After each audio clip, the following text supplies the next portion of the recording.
John Wall. He has been in a cranky mood lately. He got fined $25,000 for bumping ref Mark Davis on Monday. He got ejected that night. And then last night, in a game that his team was blowing out the Celtics, he gets ejected for this flagrant 2 foul on Marcus Smart. Before I get into what I think might be wrong with John, Tracy, what's up with him right now? First of all, that is not a flagrant 2 foul. I'm sorry. Like I said before, this league is being over-officiated. That is not a flagrant 2 and warrant of a ejection. And the next thing is, John Wall is just sensitive that he's not in the conversation with Steph Curry, Damian Lillard, with these top point guards that are in the league. You were up 20 points in this game when you committed that right there. Who does that? That's just frustration of not getting the respect that you think you deserve as one of the top point guards in this league. Yeah, so what I think here, look, he is not only not getting the respect, guys, he's not getting the cash. He's a little bit frustrated that he signed his contract before a lot of these other guys did. He's making less money than Reggie Jackson in Detroit, which bothers him. He doesn't have a shoe deal. His shoe deal ran out. He doesn't have the Adidas deal like Damian Lillard had. Doesn't have Under Armour like Steph Curry. Doesn't have Nike like Kyrie Irving. He's kind of like, what about me, man? I think his health is key, and he shows that this season that he's healthy. I know he set out a game or two, but he's healthy. And he needs to just go out there and perform at a high level. I think Ernie Grunfeld would do his job in taking care of him and rewarding him at the end of the season. Yeah, it's going to be interesting to watch that. The jump is going to continue after this break, and we'll talk about James Harden's hot start and whether his numbers are fool's gold under new head coach Mike D'Antoni. Maybe he's doing what Steph and Kawhi do. Check this out from Tom Haberstroh. Pull up tapes of Michael Jordan in the 90s, and nearly every time Jordan releases the ball, a camera bulb flashes and covers the screen in a purplish white film. This is what professional photographers call a whiteout. It's one of the many reasons why trainer Tim Grover believes that pros shoot worse in games versus practice. Flash photography can be crazy distracting, but it can also be incredibly helpful in training the brain, if that's what you choose to do, like Jordan did. Strobe lights blind the eyes rapidly and momentarily, omitting visual data and training the brain to solve for X. Able to figure out what's happening with less information? That split-second advantage makes a world of difference. Steph Curry used it to improve his neuromuscular efficiency, going from 286 three-pointers in 2015 to 402 in 2016, and the first unanimous MVP in league history. Now Kawhi Leonard is using it to improve his ball handling, brain training to enhance his shot creation and isolation skills. It's like the ball is moving in slow motion, Leonard said, which is bad news for the rest of the league looking to slow down the 2014 Finals MVP.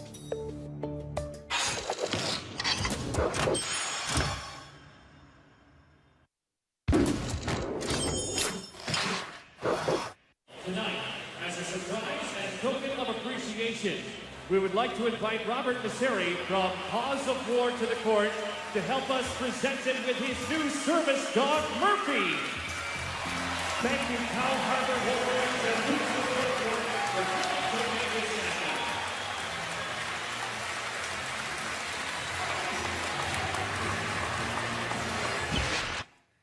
Who doesn't love a man and his dog? That's a nice gesture. Beautiful moment. If you, Welcome back to The Jump. I'm Brian Windhurst in for Rachel Nichols, here with T-Mac and Tough Juice.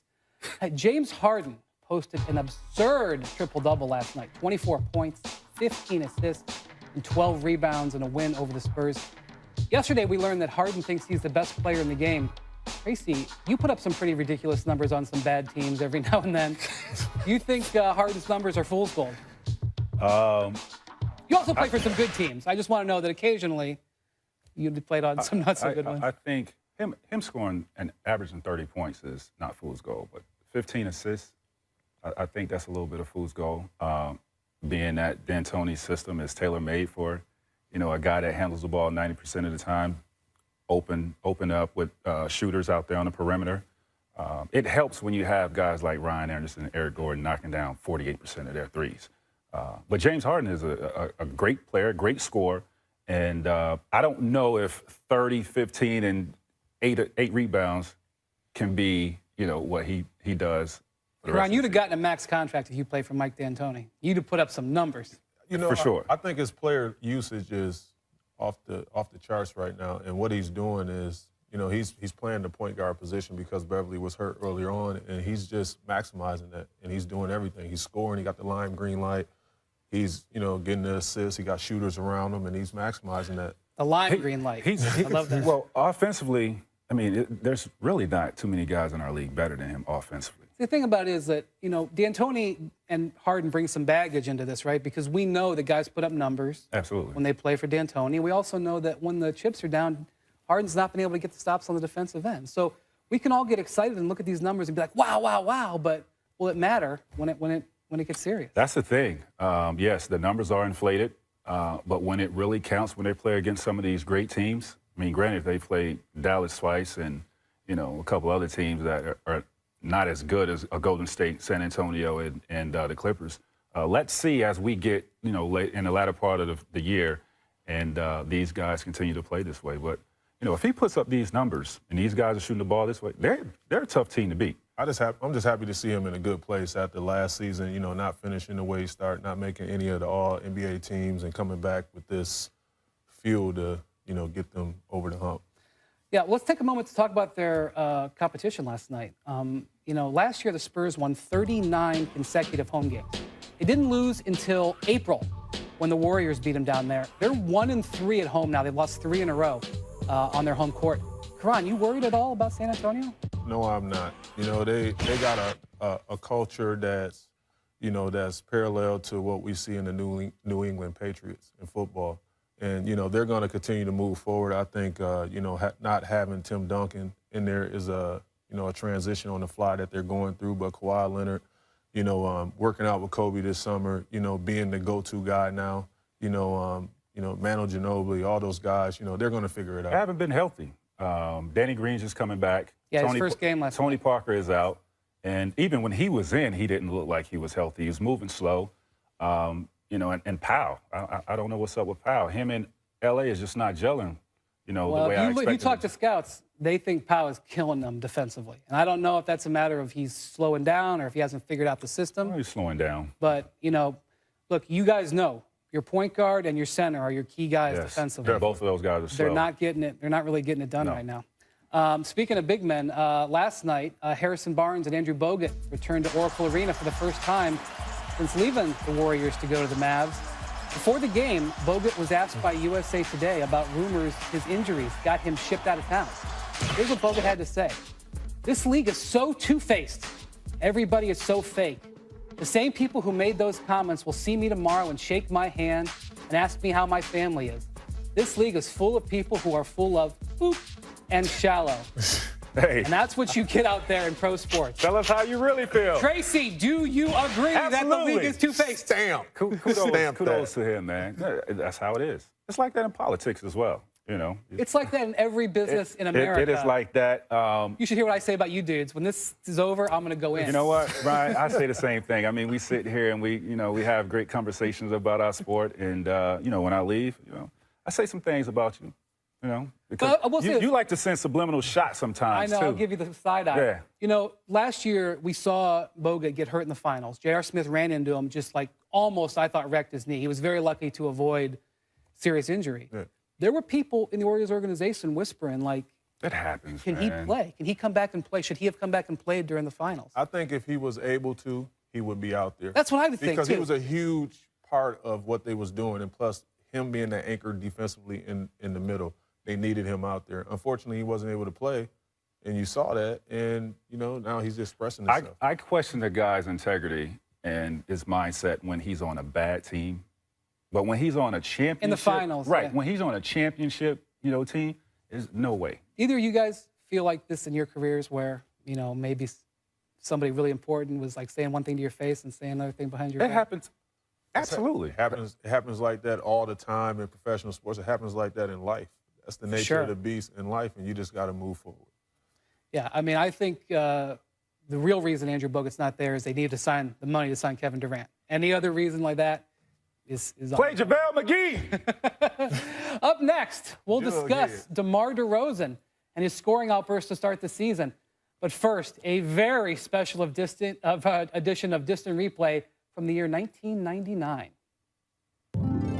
The Lakers are trying to get out and break now, but the wrong people are shooting. I wouldn't want Fisher necessarily to take that shot that fast. Oh, and there's a swing by O'Neal. And they've got a brouhaha on the floor.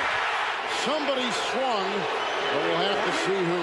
But Shaquille pushes him, and then Barkley hits him with the ball. And there's a punch, a left hand. Shaquille threw the first punch. Both Barkley and O'Neal will be ejected.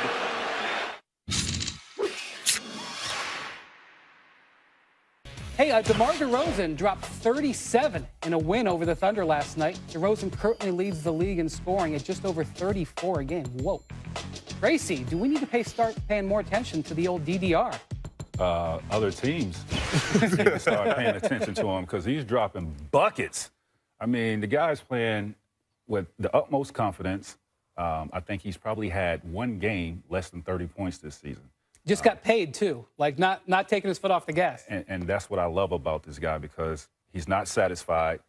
He's re-signed back with the Raptors to keep their core group together. So I'm excited that he's playing well, and we'll see what's going to happen in the near future. I love what I'm seeing from him. I think he carried that momentum right from the USA team, and he just brought that right into the season, and he haven't missed a beat. And a lot of guys, typically, when they play on the USA team, they carry that momentum over into the season. So I want to look at a play from last night. Now, we know DeMar grew up here in L.A., Kobe fan. Now tell me this isn't Kobe. He's like backing out.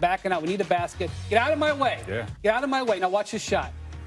How about that? How about Loper? Oh, look at that. Glass, though. Now, I don't know if he called glass, but it went in. But that's like he loves Kobe. And like he's making shots in mid-range right now. He's telling his teammates to get the heck out of the way. Get this. He's playing Kobe ball. Get this. He's averaging 34 points and has only taken 12 threes. Only made 2 threes this year. That's crazy. That's getting buckets. That's No old school. roof so you can see me shine. Yeah. Meek Mill. He reminds me of you, though. He got to add that deep ball. I had the deep ball a little bit. All day. Well, he grew up idolizing Tracy, or he grew up idolizing Kobe, but I'll bet he's got a little Tracy. Got a little something. I see the little hezzy. He got a good sense. He better. All right, it's time for Make or Miss. And first up, we got Make and some clapbacks. Dr. Robert Clapper said of Dirk Nowitzki's injury, the key to his right Achilles injury is that despite help from his German treater, what's a German treater? He can't escape the fact that he's 38. How about Dirk's clapback? Ha! You figured that one out all by yourself? Very impressive. He got his license from Auburndale High School. Karan, I love it, man. you like that? I love it, man. Dirk finally talking back. I love it. I mean, that hair. Forget about who's doing that. Who's doing that hair? That's old school Dirk right there. That's look like 20-year-old Dirk right there. Maybe 17-year-old. I look like Ellen right there. Wow. Miss respect. A couple of good blocks from the league last night. First, we got Russ Westbrook on Corey Joseph. Yikes. And then Miles Turner turns away, and I mean turns away, Robert Covington. Matt, which was more disrespectful? Man, look, yeah, both of them were disrespectful, but I got to go with Miles Turner on that one, blocking the alley-oop, and he's falling Young down. fella. Get some of that, Covington. I mean, Russ just blocked it and that was just, I don't know if it went out of bounds or went. Both disrespectful. That went down the block, around the corner, and down the hill to the railroad track right I'm just surprised somebody from the Pacers was playing defense. Next up, a Make leadership. This is leadership. Luke Walton guarded some of his bigs in practice yesterday, and he got bullied. Karan, should he be thinking twice about defending his big guys? You know what? I think he's trying to get a feel on what they need to work on and, their strengths of the game. And what better way to get out there this, though. Keep the tendencies out. If you don't score on your coach, can he void your contract? If you can't score on your head coach, can he void your contract? He was in the league a couple years ago, wasn't that? Hey, what do you guys think about the Lakers so far? They're doing better. They're playing hard, man. Luke is doing a great job of coaching these guys. He's doing a great job of flopping. That's what. Big ups to my man Swaggy P. He's balling right now. Getting it done on defense. All right, Miss. Joakim Noah down in the post last night. Puts up the baby hook and gets nothing but backboard. Guys, should we even bother defending him? Guys?